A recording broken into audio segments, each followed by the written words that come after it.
Welcome back, everybody, to the Mid Podcast. Make sure you hit that like and subscribe button, and also hit that little bell so you know when a new video goes up. Also, you can listen to this podcast wherever you get your podcast Apple, Spotify, wherever. So, I had a request. So, shout out Abu, who asked me if I would do a review of the Odyssey movie, which I went to see with my son last week. And so, Abu, your request has been granted. I am here, sick and all, to give you your Odyssey review. So, Christopher Nolan's latest epic movie that somehow convinced Hollywood that 3 hours of ancient Greek mythology, practical effects, IMAX cameras, and philosophical conversations sounded like a great way to spend hundreds of millions of dollars. Well, I think they might be right. Now, before I dive in, let me issue one gigantic warning. This is a spoiler discussion.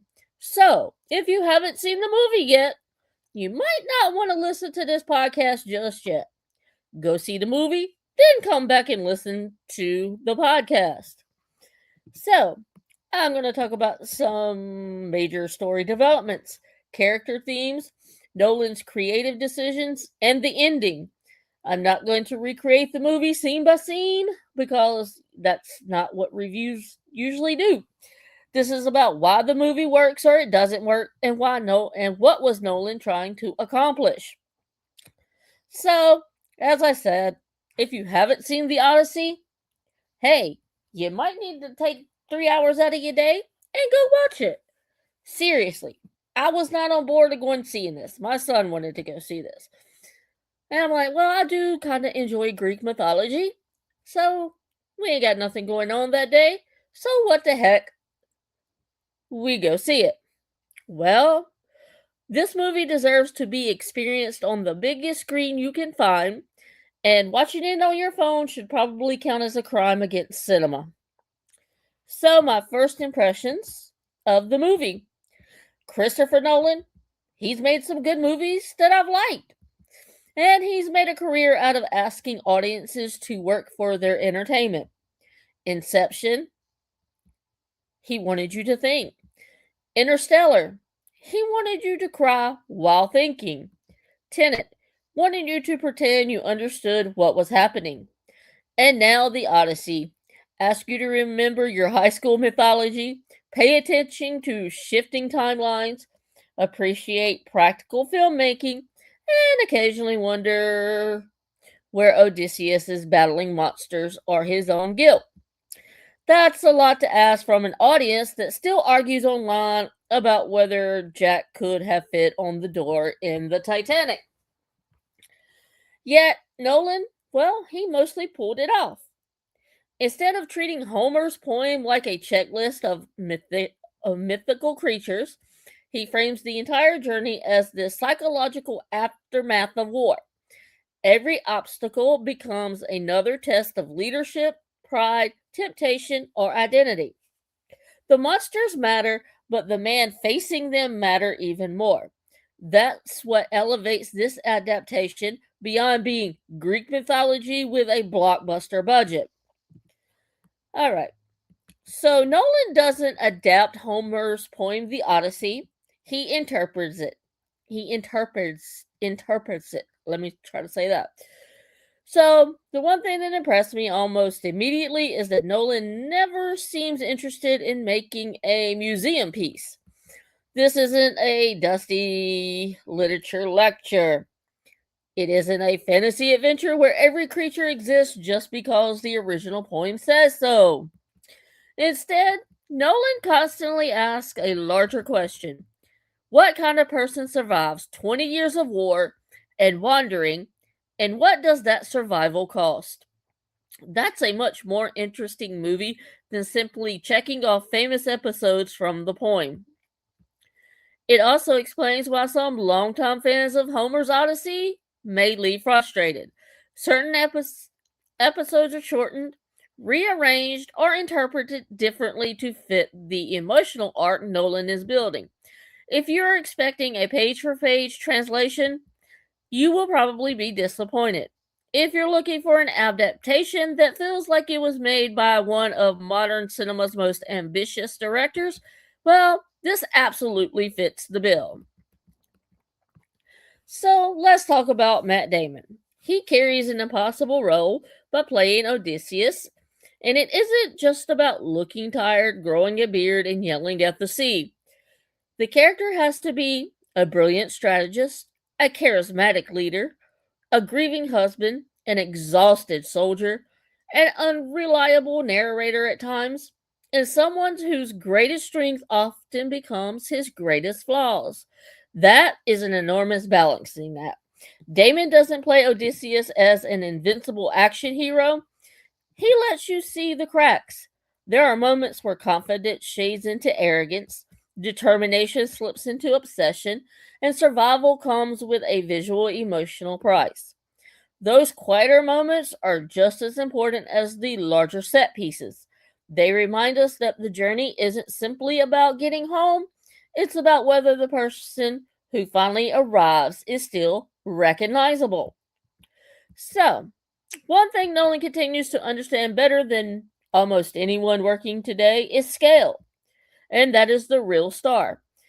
Not computer generated scale, human scale. You feel the size of the ships, you feel the violence of the ocean, you feel the distance between Ithaca and home, not because a character tells you it's long, but because the film lets time and geography weigh on every decision.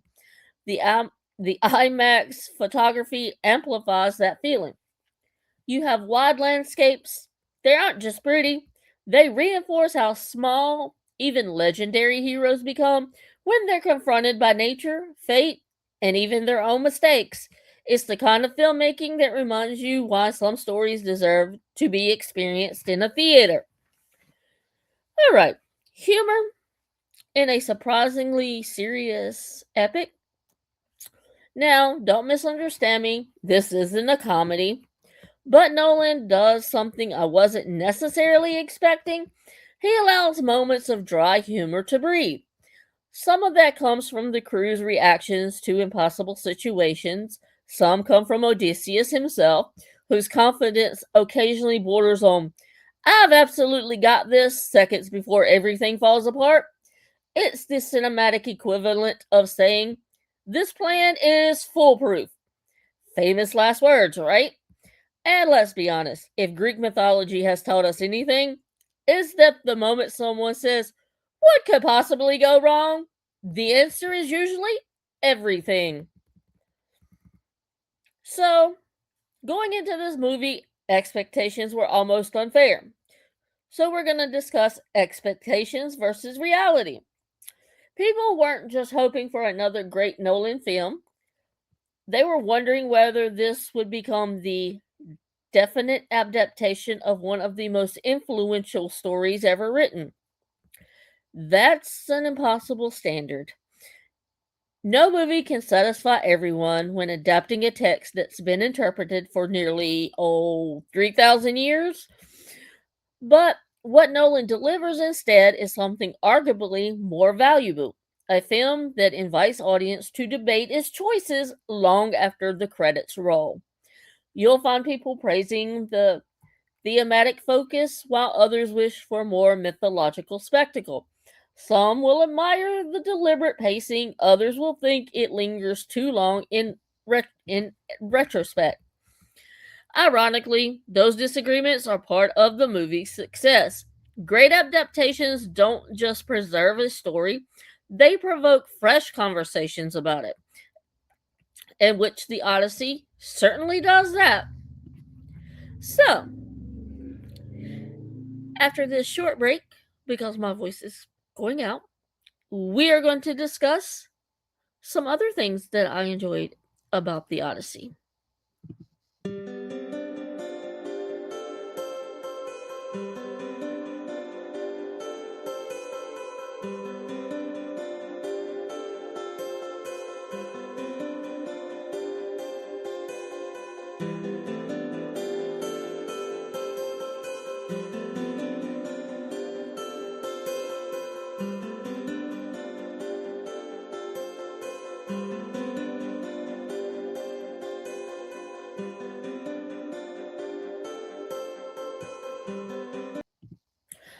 Okie dokie. Thank you for letting me regain my voice. So, the supporting cast, well, nobody feels just like the side hoe or a side character. One of the biggest strengths of the Odyssey is that it remembers something many modern blockbuster movies seem to forget. The supporting cast isn't there simply to applaud the hero. Every major character represents something Odysseus either needs, fears, or has lost. His family represents the life he's desperately trying to reclaim. His crew represents the consequences of leadership. The gods represent forces no amount of intelligence can fully control, and that's one of Nolan's smartest decisions. Even the characters have limited screen time, but they rarely feel disposable. Their presence reinforces the movie's larger question about power, loyalty, sacrifice, and whether anyone truly returns home unchanged after a war. That's a refreshing change from so many blockbuster films where half the cast exist only to deliver expositions and disappear before the third act. Well, leadership, it isn't always glamorous. And if I had to summarize one major theme in this adaptation, it would be this: leadership, it's exhausting. Hollywood usually gives us two versions of leaders. Version 1 is perfect, version 2 is incompetent. Odysseus is neither. He is brilliant, resourceful, courageous, but he's also stubborn and he's proud. And sometimes he makes decisions that leave you thinking, that seemed like a fantastic idea until about 5 seconds later. The movie never pretends great leaders never fail. Instead, it argues that leadership often means living with impossible choices where every option costs someone something. Pretty much life in general. That's a much richer interpretation than simply presenting Odysseus as an untouchable legend. Christopher Nolan, well, he loves time. And yes, he's still Christopher Nolan. Anyone expecting him to suddenly become a straightforward storyteller probably also expects professional wrestling fans to agree on literally everything. Not happening. Nolan remains fascinated by memory, perspective, and how people reconstruct their own stories. That interest shapes the emotional rhythm of the film. Rather than rushing from spectacle to spectacle, he lets moments linger so the audience can sit with the consequences of earlier decisions. For some viewers, that's exactly what made the film compelling. For others, it may feel slower than expected. Neither reaction is unreasonable because pacing is one of the most subjective parts of any movie experience. Let's talk about the visual storytelling and how it is outstanding. There are directors who make beautiful shots. Then there's Christopher Nolan, who seems determined to remind every IMAX theater owner why those giant screens exist. The film constantly favors practical environments and tangible scale. Instead of feeling like actors standing in front of obvious digital backgrounds, the world has texture and weight. The sea doesn't look dangerous, it feels indifferent. The landscapes don't simply provide postcard images, they reinforce isolation. The visual language repeatedly contrasts the enormity of the world with the vulnerability of the people trying to survive it. This is an effective storytelling choice because it communicates emotion without relying on constant dialogue. Sometimes the camera says more than the characters do. Let's talk about the musical score, and it deserves some attention. We all know music can quietly make or break an epic. If the score feels too restrained, the movie loses momentum. If it becomes overwhelming, every scene starts demanding emotions the audience hasn't earned. Here, the music generally complements the film's atmosphere instead of competing with it. The score emphasizes tension, melancholy, and determination more than triumph heroism. That fits Nolan's interpretation. This isn't a celebration of conquest, it's an examination of the cost of survival. Those are stretches where the music almost disappears, allowing natural sounds, the ocean, wind, footsteps, silence to carry the emotional weight. That's confidence. Not every scene needs to scream, "This is important!"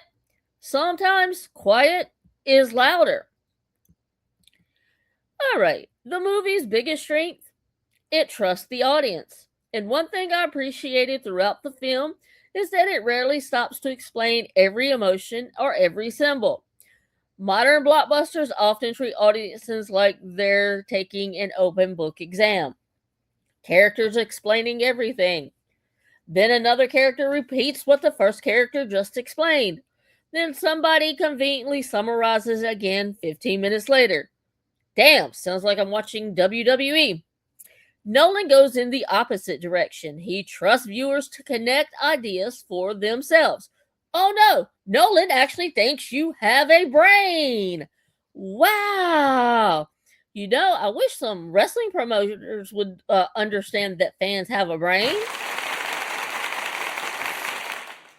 I get it, it doesn't work for everyone. Some people generally prefer more direct storytelling. But if you enjoy discussing movies after leaving the theater, this approach, well, it gives you plenty to unpack. So, was the Odyssey perfect? No, and that's okay. Some viewers will probably wish certain mythological elements received more attention. Others may think a few emotional beats arrived too quickly, while some quieter stretches ran a little too long. Those are fair criticisms. Ambitious movies tend to create stronger disagreements because they're trying to accomplish something more difficult than simply entertaining audiences for, I don't know, a few hours. I'd much rather watch a film that takes meaningful creative risks than one that plays everything safely. Well, in this day of age of the internet and social media, we knew not everyone was going to agree, and we can all admit that, correct? Before the movie even premiered, people had already decided whether they loved it or hated it. Yeah, that's just modern fandom. Half of the internet declared it a masterpiece after their first trailer. The other half announced Nolan had personally insulted Homer by changing everything. Meanwhile, Homer Homer has been adapted, translated, reinterpreted, debated, and reimagined for, oh, I don't know, centuries. Every generation tells these stories differently. That's part of why they endure. So instead of asking, is this exactly like the original? I think the better question is, does this adaptation have something worthwhile to say? And for me, the answer is yes. Even if you disagree with some of Nolan's creative decisions, the film sparks conversation about heroism, memory, leadership, and the emotional aftermath of conflict in ways that feel relevant today. And honestly, I'd rather argue about an ambitious movie than forget a safe one 5 minutes after leaving the theater.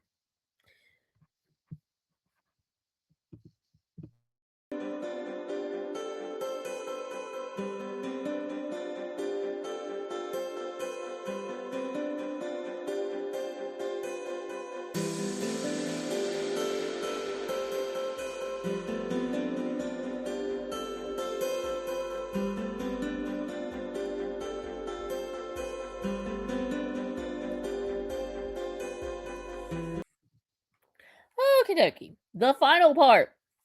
The real journey? Well, it wasn't across the sea. If there's one thing that stayed with me after the credits roll, was this. The movie isn't really about sailing home, it's about earning the right to call someplace home again. That's a subtle but important distinction. By the time Odysseus reaches the end of his journey, he's not the same man who left for Troy. War, loss, responsibility, and years of isolation have transformed him. The film keeps returning to that emotional reality. Surviving is one thing, living with what survival required is another. That's a timeless idea, and it's one the Odyssey still resonates nearly 3,000 years after Homer first told the story The Odyssey. So here's some symbolism that you may have missed. One aspect I appreciate is how the film uses recurring visual motifs instead of stopping to explain every idea. Personally, I'm not one of these people that need to be spoon fed everything. The sea becomes more than a setting, it represents uncertainty, fate, and the impossibility of controlling every outcome. Home becomes more than a destination. It symbolizes identity, memory, and the question of whether the past can ever truly be reclaimed. Even moments of silence carried weight. Nolan often let characters sit with their decisions instead of immediately moving to the next spectacle. Those pauses allow the audience to reflect on the emotional consequences rather than simply admiring the visual effects. Whether every symbol lands with vary from viewer to viewer, but the movie constantly gives you something to think about and discuss about beyond the action.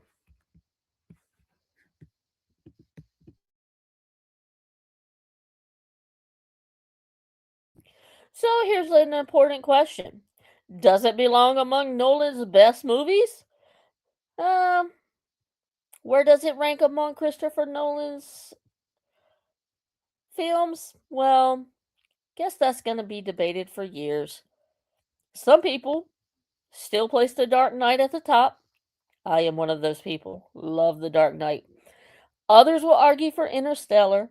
You'll find passionate defenders for Inception, Oppenheimer, which was a very good movie, Dunkirk, and yes, even Tenet. If you're one of the people who completely understood Tenet on your first viewing, congratulations! You're either a genius or you're probably lying. The Odyssey, well, it deserves to be part of that conversation. It feels unmistakably like a Nolan film while exploring materials he hasn't tackled before. Rather than simply delivering a sword and sandals adventure, he uses an ancient myth to examine leadership, pride, memory, and the lingering effects of conflict. That's a meaningful contribute to his body of work. So, should the movie receive awards attention? Of course. Whether it wins anything, well, that's another story. But there are several areas where it's difficult to ignore. The cinematography is breathtaking. Production designs create a world that feels both mythical and tangible. The sound design reinforces the scale without overwhelming the quieter moments, and the performances anchor a story that could easily have become more spectacle than substance. Each viewer who don't connect with every creative choice can usually appreciate the craftsmanship on display. All right, the biggest complaint I can understand, and if I had one criticism, is that some viewers may wish the emotional relationships received a little more breathing room. The film had enormous thematical ambition, and at times that means it moves briskly through personal moments to maintain its broader momentum. That's not a fatal flaw, but it's one place where audience may legitimately differ. Some will admire the discipline, others may want more time with the characters. Reasonable people can disagree.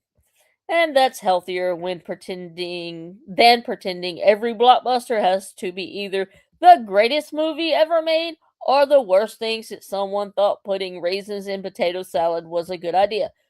Which to me, I don't care because I don't eat potato salad. That shit's nasty. So my final verdict.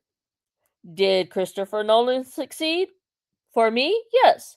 Not because every choice is perfect, not because every adaptation decision will satisfy every fan of Homer, but because the movie understood what mattered most. It respects the source material without becoming trapped by it. It asks meaningful questions. It trusts the audience. It rewards repeat viewings. And it reminds us that myths survive because every generation finds something new inside them. And that's exactly what a modern adaptation should do. So let's break it down in our final score segment. The story, 9.5 out of 10. A thoughtful adaptation that values ideas as much as spectacle. The performances, a 9 out of 10. A committed cast carrying emotionally demanding material. The visuals, get a 10 out of 10. They were absolutely stunning, and this is why giant movie screens exist. The music and sound, get a 9.5 out of 10. They were powerful without becoming overpowering. The entertainment value, I'll give you a 9 out of 10. Demanding, yes. Rewarding, also yes. So overall, the Odyssey gets a 9.4 out of 10. This isn't a popcorn movie you'll completely absorb while checking your phone. It's a film that asks for your attention and, in return, gives you plenty to discuss long after the lights come up. So, in closing, these are my thoughts. I want to hear from you. Do you think Nolan has defined the epics of this decade and has created a masterpiece? Did you like how he interpreted Homer's Odyssey? Did you leave the theater wishing he'd stayed closer to the original poem? Leave me your thoughts in the comments below. Please keep the discussion respectful. Remember, disagreeing with someone's movie opinion doesn't require summoning the wrath of Poseidon. And if you enjoyed today's review, don't forget to like the video, subscribe to the channel, and ring that notification bell so you don't miss future reviews, podcasts, or deep dives into movie, television, and professional wrestling. And our next movie review will be coming up soon as I go see the new Spider-Man movie. So, until next time, I am signing off. Safe travels. And if someone offers you an easy shortcut home after a long voyage, maybe ask a few follow-up questions first. Thanks for listening. I'll see you next time. Goodbye.